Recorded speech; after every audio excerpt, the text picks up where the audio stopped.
नमस्कार, मी प्रतीक्षा. DNA मराठीमध्ये आपलं स्वागत. नीट आणि TET परीक्षांमधील घोटाळ्यांमुळे परीक्षार्थींमध्ये निर्माण झालेल्या मानसिक तणावाविरोधात वंचित बहुजन आघाडीच्या सम्यक विद्यार्थी संघटनेनं शहरात तीव्र निदर्शने केली. कष्टकऱ्यांच्या मुलांच्या भविष्याशी खेळणाऱ्या या गैरकारभाराचा निषेध करत आंदोलकांनी जोरदार घोषणाबाजी केली. विद्यार्थ्यांच्या मूलभूत हक्कांचे रक्षण करून त्यांना संविधानिक न्याय देण्याची मागणी करत केंद्रीय शिक्षण मंत्री धर्मेंद्र प्रधान आणि राज्याचे मंत्री दादा भुसे यांच्या राजीनाम्यासाठी हे आंदोलन करण्यात आले. न्याय मिळेपर्यंत लढा सुरूच ठेवण्याचा इशारा सम्यक संघटनेनं केला आहे. नमस्कार, मी अजित पुराडे, सम्यक विद्यार्थी आंदोलन जिल्हा अध्यक्ष, अहिल्यानगर. आज TET आणि नेट जे भ्रष्टाचार झाला त्याबद्दल आम्ही सम्यक विद्यार्थी परिषदेच्या वतीने आंदोलन केले आहे.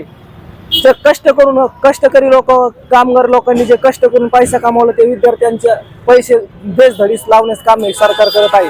दादा भुसे असेल TET मध्ये मोठा गैरव्यवहार करत आहे. TETचा वारंवार घोटाळे होत आहेत.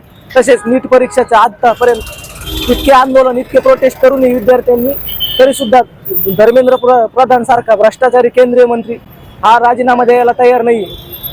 तरी आम्ही धर्मेंद्र प्रधान यांच्या राजीनाम्यासाठी हे मोठं आंदोलन केलं आहे. तसेच दादा भुसे आणि त्यांची TET मध्ये केलेला भ्रष्टाचार व सरकारच्या जबाबदार असल्यामुळे त्यांनी संबंधित मंत्र्यांनी या पदाचा राजीनामा दिलाच पाहिजे. त्यासाठी आम्ही सम्यक आंदोलनच्या वतीनं अहिल्यानगर येथे आंदोलन करत आहे. नमस्कार, माझं नाव विश्वजित मोरे, मी जिल्हा प्रवक्ता सम्यक विद्यार्थी परिषद आंदोलनाचा.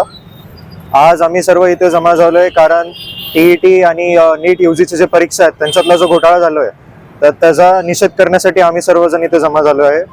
आमची जी डिमांड आहे, आमचं जे म्हणणं आहे ते एवढंच आहे की जे घोटाळेकार आहेत ते सगळे, मग धर्मेंद्र प्रधान असतील, केंद्रीय शिक्षण मंत्री किंवा आपले राज्यमंत्री असतील दादा भुसे, या सर्वांनी जी काही घटना घडलेली आहे या सर्व घटनांचं, या सर्व इव्हेंट्सचं कायदेशीरपणे एकदम कायदेनुसार, कायद्याला धरून, संविधानाला धरून मुलांना न्याय आणि फंडामेंटल राईट ऑफ आर्टिकल 19 ह्याच्या उद्देशाने, ह्याच्या अनुषंगाने चालून मुलांना न्याय दिला पाहिजे. जोपर्यंत मुलांना न्याय नाही भेटणार तोपर्यंत हे आंदोलन कायम चालू राहणार. प्रतिनिधी मुंतजीर शेख, DNA मराठी, अहिल्यानगर.